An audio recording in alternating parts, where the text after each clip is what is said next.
Translation of Tulu Story. Original Tulu title Sadidonji Kate. Selected from Wosayo, Anthology of Tulu Short Stories. English title He is Very Much Alive. Writer and translator Muddu Mudubelle. Story rendered by Gayatri Nanil. Come on, we are already late. We have to cover a long distance. When I wanted to go alone, you pleaded with me to take you along with me, says Sitaka. She urges the boys to walk faster. They are three, her son Sadhana, and Sadhana's friend and neighbor Raju, and she. Raju is in the 7th standard at an elementary school in a nearby town. Sadhana, his full name is Sadananda, has discontinued his studies and he now works in a hotel Sirdevi Bhavan of Apraya Kamath. They are on the way to the inauguration ceremony of a newly constructed temple at Bandadi. A 3-day festival is going on and today is the second day of the festival. The newly constructed temple is some 7 miles from the residence of Sitaka. Sitaka has heard that devotees from different places came to participate in the temple ceremony and they were served a good meal. It seems on the first day of the ceremony itself, some 5,000 people were served a meal. She had decided to go to the inauguration ceremony long ago. In spite of her heavy work as a domestic help, she attends various religious ceremonies and rituals. Annual festival, that is Kola of folk deities, chariot festival, that is Ter, and fairs, that is Ayana, of the village temples. Buffalo race, that is Kambula, and the annual festival of Saint Mary, that is Sant Mari. If someone accompanies her, she sometimes go to the Alade festival. She occasionally goes to see Dakke Bali ritual at Padubidre, the chariot festival at Perdankila, the annual festival of Baiderlu at Periyottugaradi, and field drama shows, that is Yakshagana, staged at various places. She is a very religious person. She would make at least a token of offering whenever she attends religious ceremonies. She works as a domestic help of one Rama Heggade, usually called as Rameggadro. He is a big name in the village.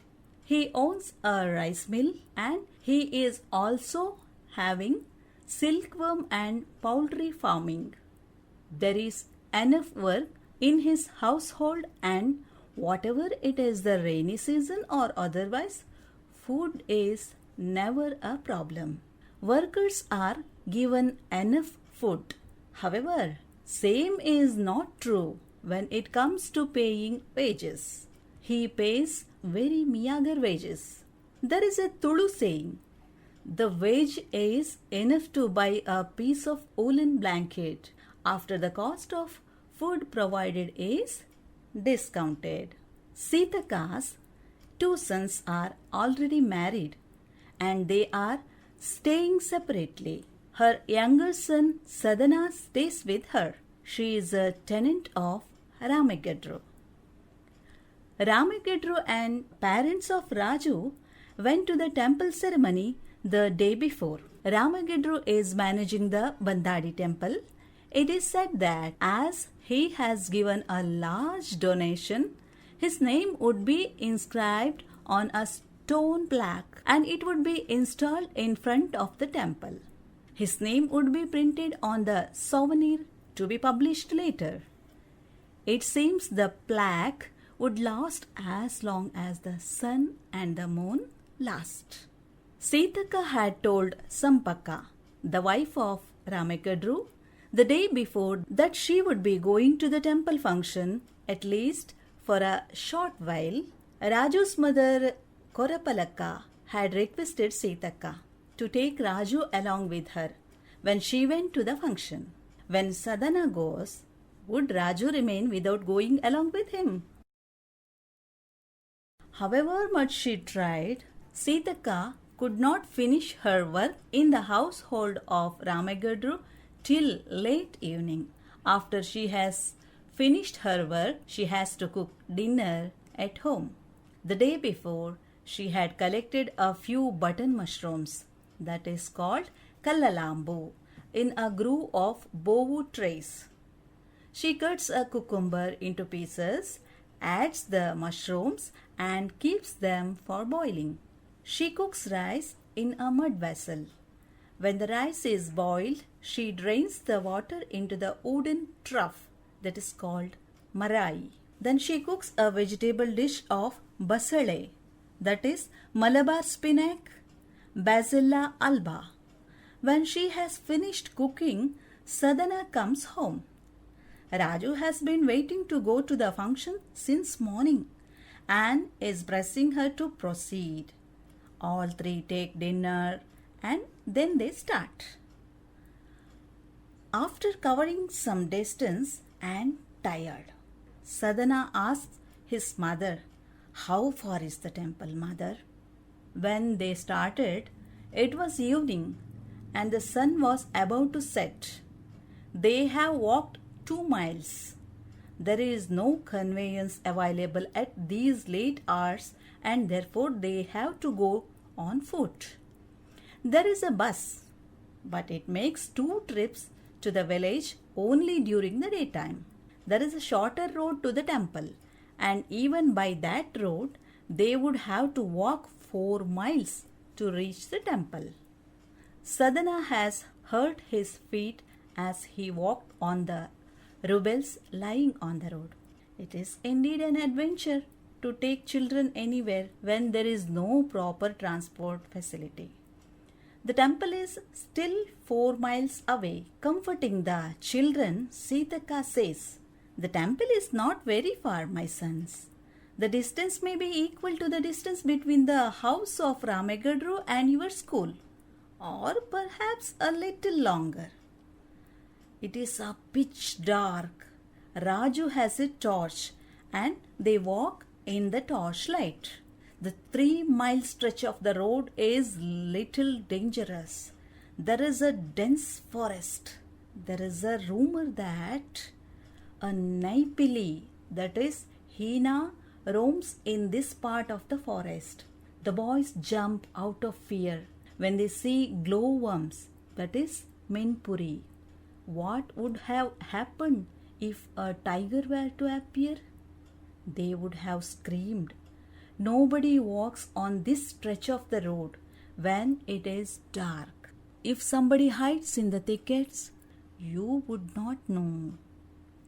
"My dear children," says Sitaka, "to relieve your tension, I will tell you a story." The boys became alert. Raju likes new stories. They tell her, "Very nice of you. Please tell." From a sachet tucked in her sari, she takes out betel leaves and arecanut pieces, applies a little of lime to the betel leaves and chews them together, and spits out the betel juice.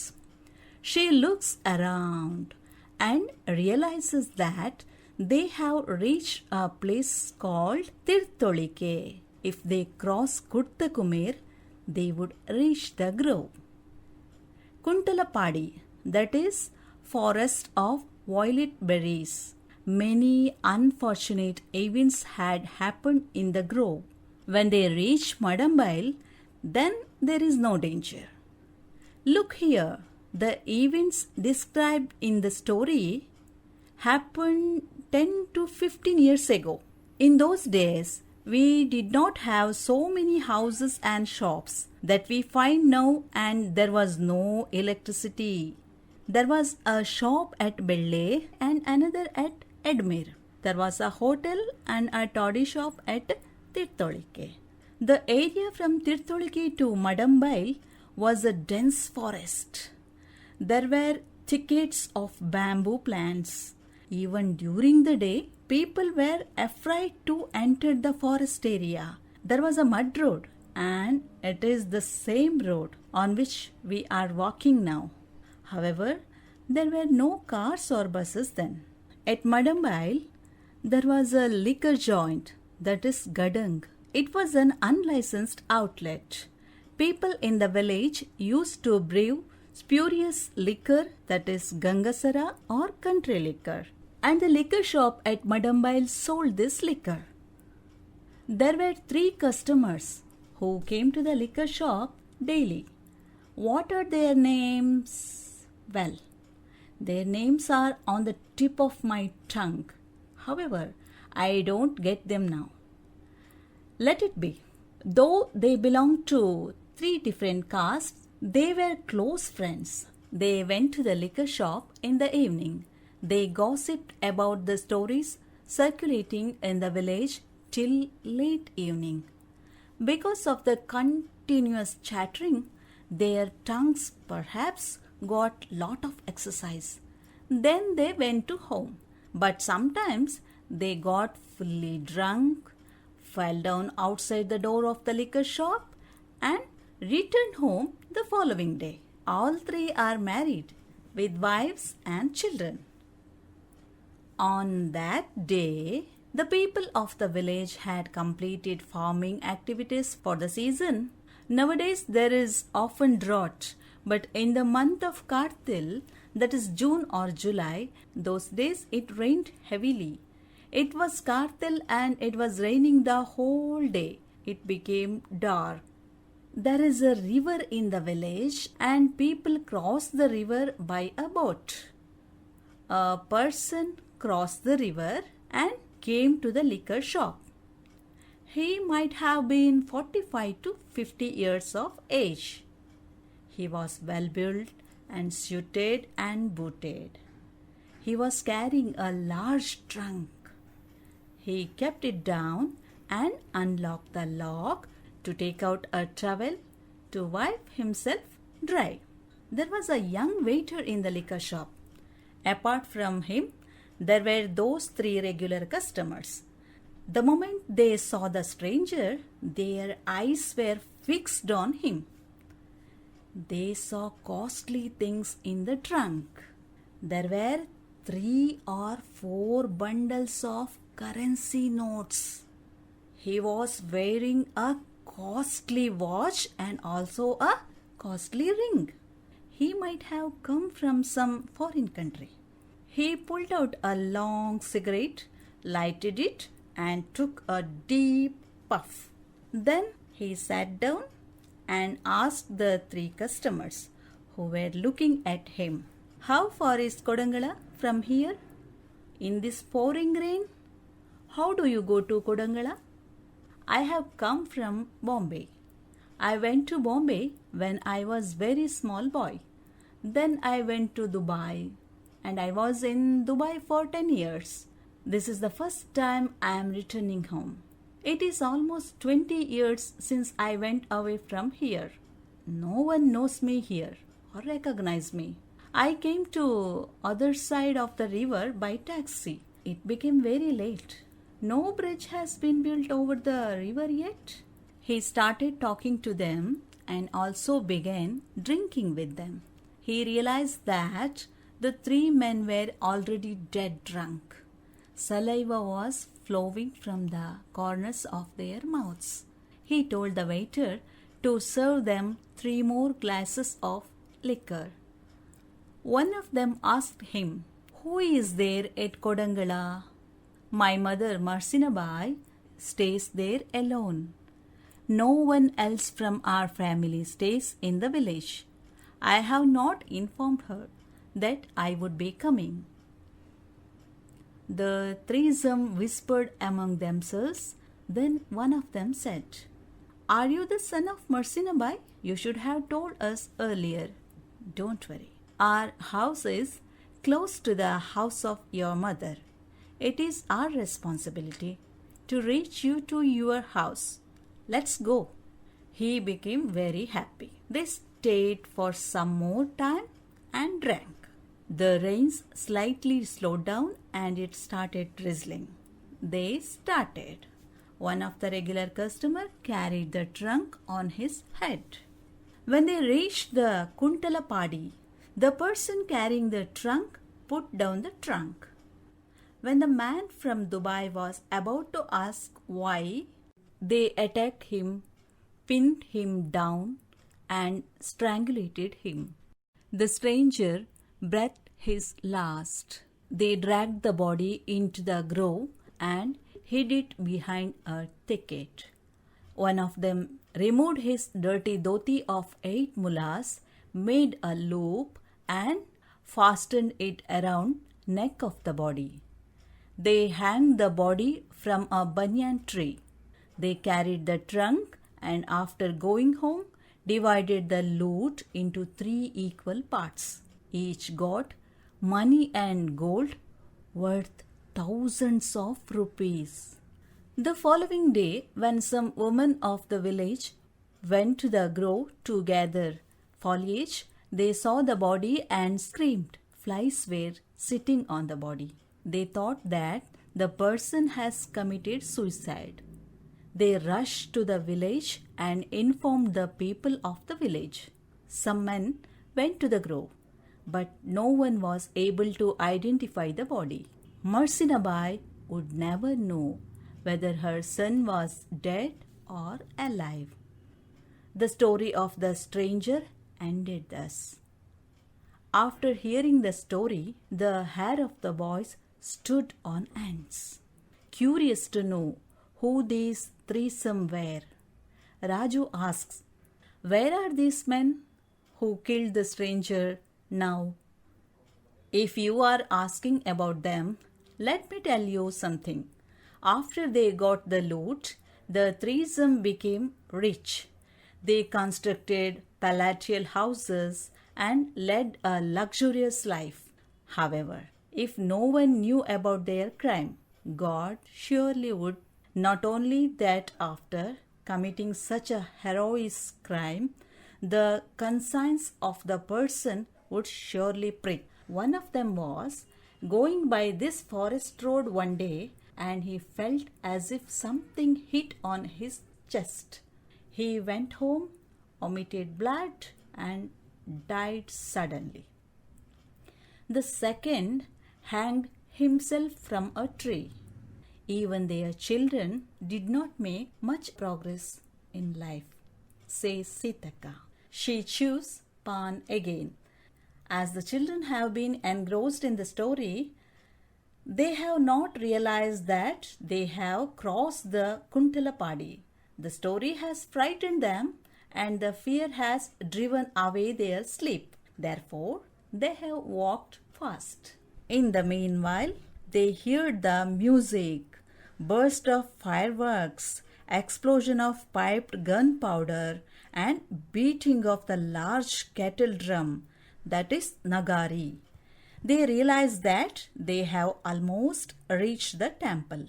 Oh mother, at least the waiter had some information about the stranger. Why he did not tell the truth? Asked Raju. Of course, he should have told.